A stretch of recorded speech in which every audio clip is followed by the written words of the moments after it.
Hi everyone, welcome in, welcome in. Thank you for joining me today. My name is Lori and my purpose drives me. I am a coach who loves to help people sort through the stories that are holding them back from doing something great.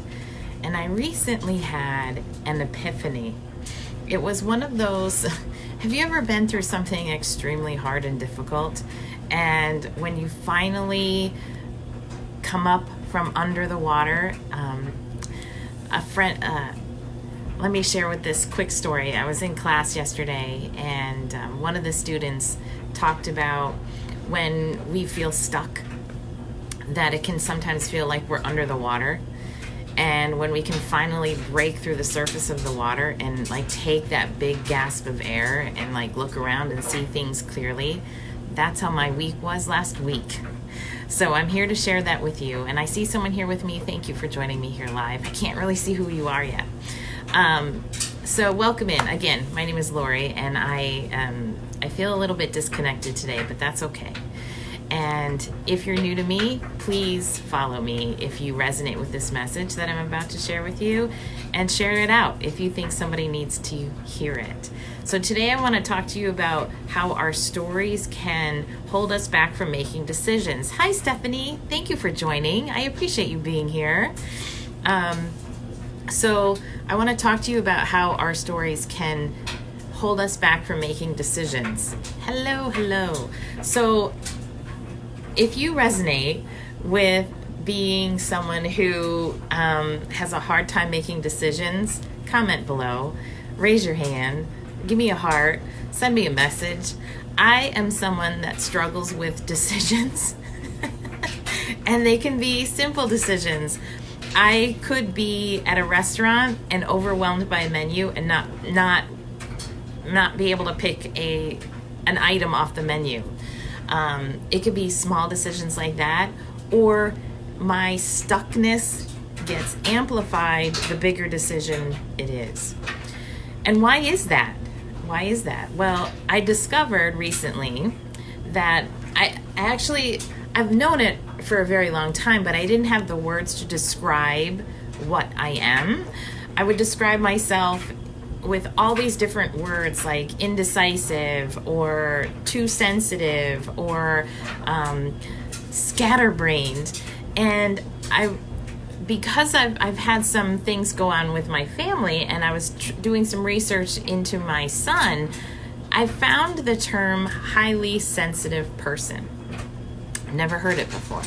I've heard people call me highly sensitive, but I never actually did research into what being a highly sensitive person actually was. And the universe guided me down this path over the past 2 weeks to really look at this. And I have been overwhelmed with what I'm learning about my child and also what I'm learning about myself. And something that we both Stephanie says, "Oh yes." I relate. I am here. Something that my son and I both struggle with are making decisions. And I can really struggle with that. And my stories come up, right? The stories come up what if you make the wrong decision?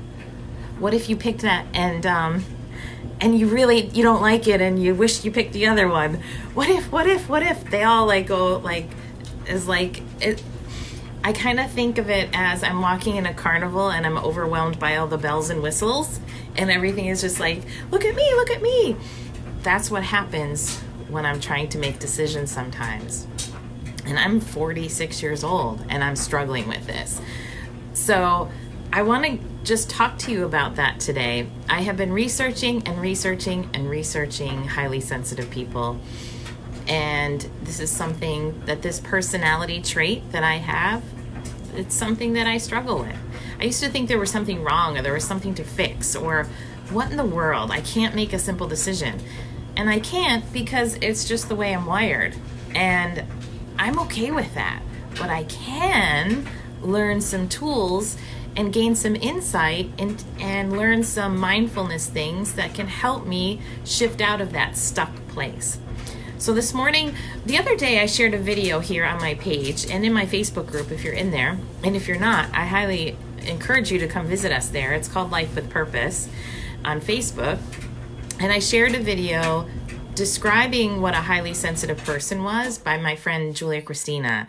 And it was like I could check all the boxes for myself. And this morning I was doing more research, and again I found my friend Julia Christina on YouTube. I highly recommend you check her out. And I was watching her talk about highly sensitive people and our indecisiveness as a quality that can sometimes get frustrating. And she said this: there is rarely a right decision. And I stopped in my tracks there, and I'm like, what? There is rarely a right decision. It gave me the permission to make a wrong decision. Because you see, my friends, not only do I struggle with making decisions sometimes, I'm also a perfectionist.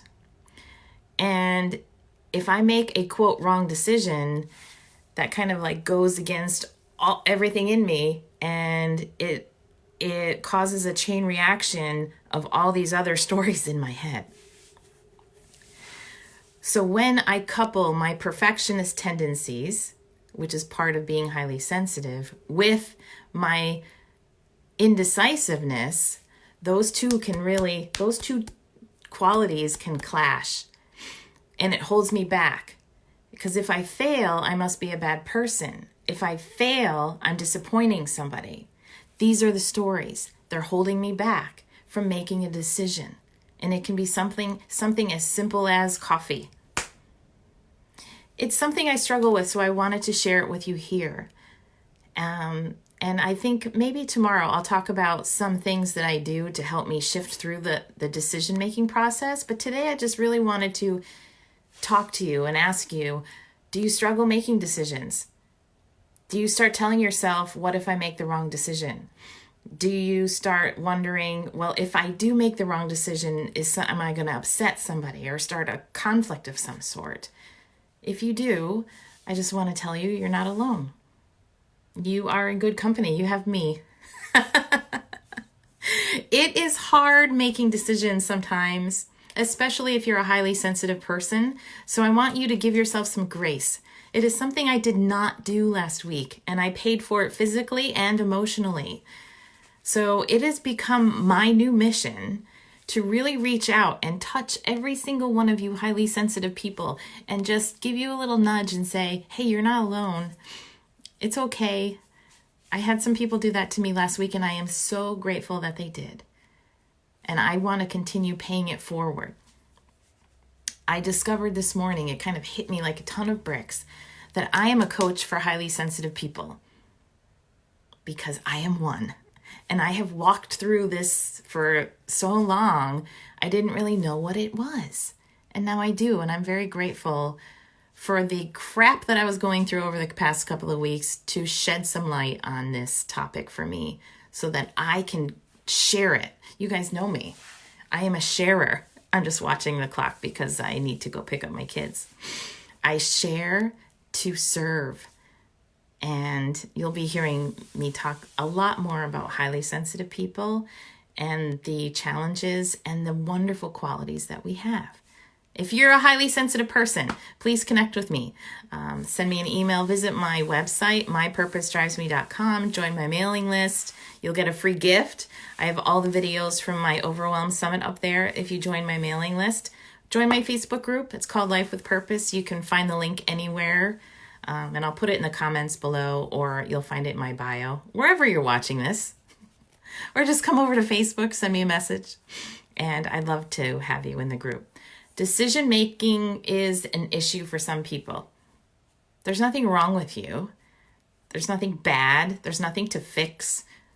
It's just something to be aware of, to acknowledge, and then go to your mindfulness toolbox. What tool can I try right now to decide what to do? If you're stuck in a coffee shop and you're like, oh my God, what do I get? What if I make the wrong decision? Maybe get 2 coffees. Get 2 small coffees. Get 1 vanilla, 1 pumpkin. It's just one tip. Why not? Splurge. All right, I'll be back tomorrow. I'm not sure what time, but I'll stop back here tomorrow and I'll talk about some tools that we can put into place that can help us shift out of that decision-making stuckness. And I think it absolutely depends on the decision that we're stuck in. So today, I just wanted to say hello and welcome. And if you're new to me, thank you for being here. I appreciate it. Stephanie, thanks for being here with me the whole time. I see someone else is here with me live too, but I can't see who you are. So welcome, and I'll talk to you guys tomorrow.